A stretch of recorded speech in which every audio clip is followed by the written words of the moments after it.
সিনেমার ভঙ্গুর দশা কাটিয়ে বাংলা সিনেমা এখন দিন দিন পুনরায় জনপ্রিয় হচ্ছে, যার নেপথ্যে রয়েছেন বাংলাদেশের তারকারা। বাংলা সিনেমার অভিনেতারা ঠিক কতটা পারিশ্রমিক পান একটি সিনেমার মাধ্যমে, আজ আপনারা জানবেন ঢাকাই সিনেমার তারকাদের পারিশ্রমিক ঠিক কত। ভিডিও শুরু করার আগে আপনাদের স্বাগত জানাই সিনেমা নামায়। তাহলে চলুন শুরু করা যাক। বাংলাদেশের চলচ্চিত্র অঙ্গনে অভিনেতাদের পারিশ্রমিক নিয়ে অনেকের আগ্রহ রয়েছে। আপনারা কি জানেন কে কত টাকা পায়?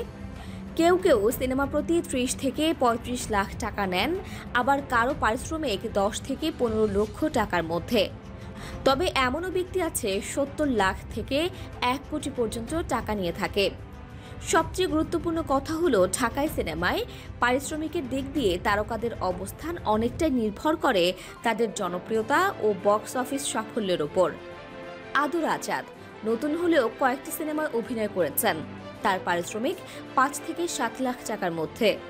সিয়াম আহমেদ তরুণ প্রজন্মের পছন্দের একজন জনপ্রিয় অভিনেতা, তিনি 18 থেকে 20 লাখ টাকার মতো পারিশ্রমিক পান।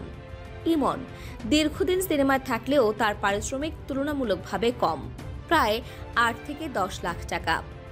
আফরান নিশো ছোট পর্দার একজন সফল অভিনেতা। আফরান নিশো সুরঙ্গ সিনেমা দিয়ে তিনি বড় পর্দায় সফল অভিষেক ঘটান। বর্তমানে তিনি 15 থেকে 20 লাখ টাকা পর্যন্ত নেন। শরীফুল রাজ বাংলা চলচ্চিত্রের একজন জনপ্রিয় অভিনেতা, পরাণ ও হাওয়ার মতো হিট ছবির নায়ক, তার পারিশ্রমিক 15 থেকে 20 লাখ টাকার মধ্যে।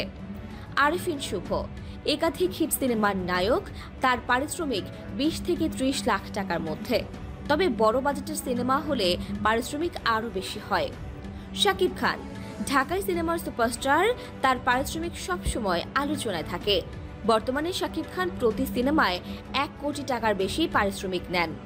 বিদেশে শুটিং হলে এই অঙ্ক আরও বাড়ে। তবে মুভির বাজেট ও নায়কের জনপ্রিয়তার উপর বাজেট কম বেশি হতে পারে।